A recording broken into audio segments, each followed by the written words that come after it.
August 2024 থেকে December 2025 পর্যন্ত এখন পর্যন্ত মোট 97টা মাজার এবং দরগার উপরে হামলার ঘটনা ঘটেছে।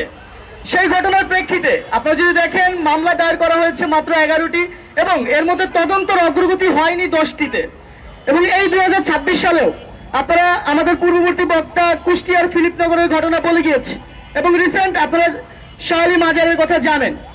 ফলে এই যে ঘটনাগুলো ইন্টারিম থেকে শুরু করে বিএনপির আমল পর্যন্ত এখনো ধারাবাহিকভাবে খুবই সংগঠিতভাবে চলছে, তার প্রতিকার আমরা আগের সরকারের আমলেও দেখিনি, এই সরকারের আমলেও এখন পর্যন্ত দেখতে পাচ্ছি না।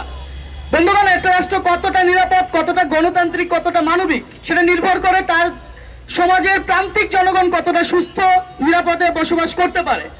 ফলে আমার অঞ্চলের মাজার দরগা এটা সুন্নি অধ্যুষিত মুসলিম দেশ। মাজার দরগা এমনিতেই জনসংখ্যার আকার থেকে প্রান্তিক, কিন্তু পুরো ইন্টারিম আমল থেকে এখন পর্যন্ত কোনো একটা ঘটনার সুষ্ঠু তদন্ত হয়নি। এখানে একটা বিষয় খুবই গুরুত্বপূর্ণভাবে লক্ষণীয়, দেখবেন যখনই হামলা হয়, হামলাটা করা হয় তৌহিদি জনতার ব্যানারের নামে। আমাদের এই অঞ্চলের মানুষ ঐতিহাসিকভাবেই ধর্মভীরু, ক্ষুধাভীরু মানুষ। ফলে এই যখনই তৌহিদি জনতা নামে করা হয়, সেটা একই সাথে আমরা বলতে চাই এখান থেকে এই অঞ্চলের যে 85-90% মুসলমান, সকল মুসলমানকে এই তৌহিদি ব্যানারে হামলা করার মাধ্যমে প্রত্যেকটা মুসলমানকে অপমান করা হয়। এই অঞ্চলের মানুষের যে ধর্মবিশ্বাস, আপনার অঞ্চলে আমরা আগেও বলেছি, এখনো বলি, সামনেও বারবার বলে যাব, এই অঞ্চলের মানুষের স্থানের নাম, জনপদের নাম ঈশ্বরপুর, রসুলপুর, একই দিকে শিবগঞ্জ, নারায়ণগঞ্জ। ফলে আমাদের যে সম্প্রতি, সেই সম্প্রতি আমাদের আত্মার, আমাদের অন্তরের, আমাদের ইতিহাসের।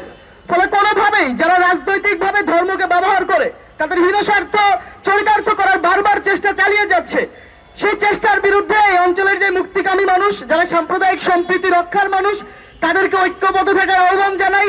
একই সাথে ইন্টারিম গভর্নমেন্ট থেকে শুরু করে কখনোই তারা এর আগেও ঠিকঠাক মতো কোনোটার হামলার বিচার হয়নি। বর্তমান স্বরাষ্ট্র মন্ত্রণালয়ের কথা অলরেডি বলা হয়েছে, আমাদের পূর্ব বক্তারা বলে গেছেন।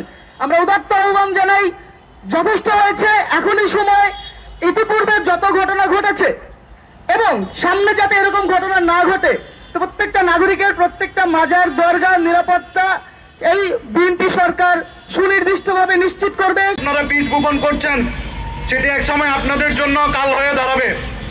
এবং এই দরগায় মাজারে যারা থাকে তাদেরকে বলতে চাই যে আত্মরক্ষা একজন মানুষের মৌলিক অধিকার, আপনারা তাদেরকে প্রতিহত করুন।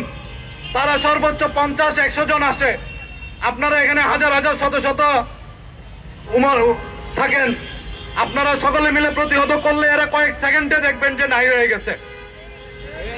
আমরা আশা করব যে বর্তমান সরকার এবং একই সাথে এই মিরপুর অঞ্চলের যেসব দায়িত্বপ্রাপ্ত পুলিশ অফিসার এবং প্রশাসন আছে তাদের অপসারণ করা এবং একটা কমিশন গঠন করে এই যাবৎকালে এখানে যত মব সংগঠিত হয়েছে সকল মবের বিচারের আওতায় আনতে হবে।